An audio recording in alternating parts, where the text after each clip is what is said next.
Welcome to amazing Kerala kitchen. നമ്മൾ ഇന്ന് ചെയ്ത് നോക്കാൻ പോകുന്ന item potato bonda. Potato bonda എങ്ങനെയാണ് ഉണ്ടാക്കുന്നത് എന്ന് നമുക്ക് നോക്കാം.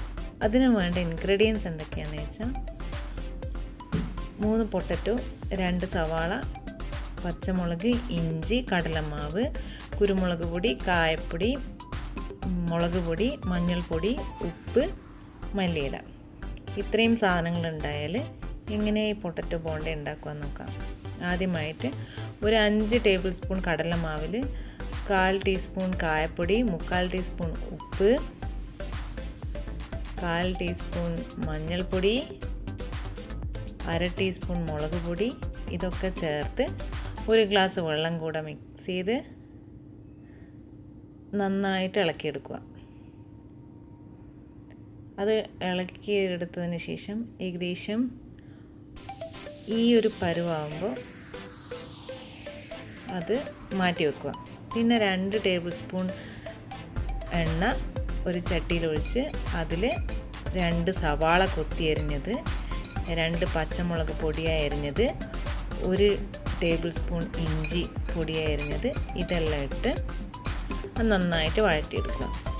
അത് എത്രമാത്രം കൂടുതൽ വഴറ്റിയെടുക്കാൻ പറ്റുന്നോ ഉള്ളി, അത്രയും ഉള്ളീൻ്റെ ഒരു ടേസ്റ്റ് കൂടി വരും.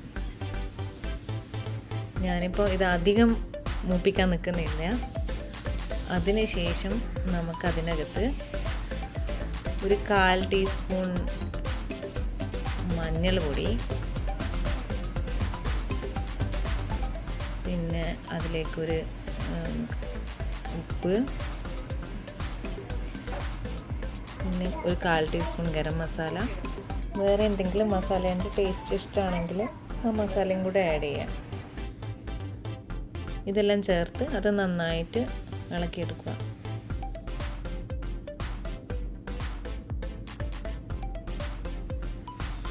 ഇതിലേക്ക് കറിവേപ്പിലയും കൂടെ വേണമെങ്കിൽ മിക്സ് ചെയ്യാം. ഞാനിതിൽ കറിവേപ്പില ഇട്ടിട്ടില്ല. അതിനുശേഷം നമ്മൾ പുഴുങ്ങി പൊടിച്ച് വെച്ച 3 മീഡിയം സൈസ് പൊട്ടറ്റോ അതിലേക്ക് ആഡ് ചെയ്യാം. പൊട്ടറ്റോൻ്റെ കാര്യത്തിൽ കുറച്ച് വലിയ പൊട്ടറ്റോ ആണെങ്കിൽ അത് ഒരു 4-5 വിസിലുണ്ടായി കഴിഞ്ഞാലൊന്നും അത് വെന്ത് കിട്ടില്ല. അപ്പോൾ ഈ കുക്കർ തുറന്ന് നോക്കിക്കഴിഞ്ഞാൽ ഒന്ന് ഫോക്ക് കൊണ്ട് ആ പൊട്ടറ്റോ ഒന്ന് നന്നായിട്ട് കുത്തി നോക്കുക. അപ്പം നടുക്ക് ആ ഫോക്ക് നന്നായിട്ട് പോകുന്നുണ്ടെങ്കിൽ മാത്രം ആ പൊട്ടറ്റോ വെന്തിട്ടുണ്ടാവും. ഇല്ലെങ്കിൽ രണ്ടാമതും പകുതി പൊടിച്ച പൊട്ടറ്റോ ഒന്നും ചെയ്യാൻ പറ്റാണ്ടായി പോകും. ഈ മിക്സിൽ നമുക്ക് ഇനി കുറച്ച് മല്ലിയില, ഒരു 2 ടേബിൾ സ്പൂണോളം മല്ലിയില ആഡ് ചെയ്യുക. എന്നിട്ട് ഈ മാവ് തണുക്കുന്നത് വരെ അതിനെ മാറ്റി വെക്കുക. ഈ മാവ് തണുത്ത് കഴിഞ്ഞാൽ അതിനെ ബോൾസ് ആക്കിയിട്ട് നമ്മൾ നേരത്തെ ഉണ്ടാക്കി വെച്ച് മിക്സിയിൽ ഡിപ്പ് ചെയ്ത് എണ്ണയിൽ ഫ്രൈ ചെയ്തെടുക്കുക.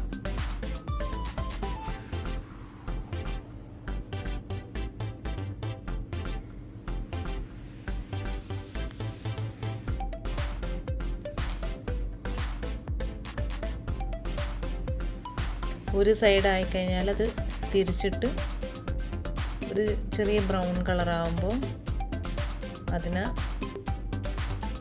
നമുക്ക് മാറ്റി വെക്കാവുന്നതാണ്.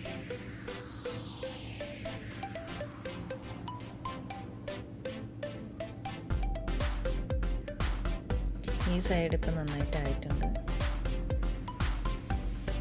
ഇനി രണ്ടാമത് തിരിച്ചിട്ട് ആ ഭാഗം കൂടെ ആയിക്കഴിഞ്ഞാൽ നമുക്ക് അതിനെ ഒരു ടിഷ്യൂ പേപ്പറിലേക്ക് മാറ്റി വെക്കാം.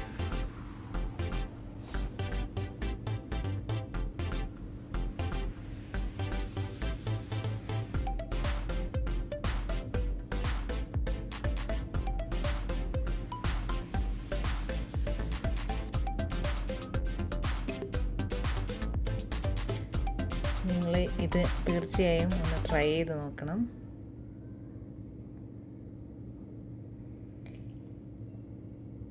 ഈ റെസിപ്പി ഇഷ്ടമായിട്ടുണ്ടെങ്കിൽ കമൻറ്റ് ചെയ്യാനും ലൈക്ക് ചെയ്യാനും ഷെയർ ചെയ്യാനും മറക്കല്ല. Thank you.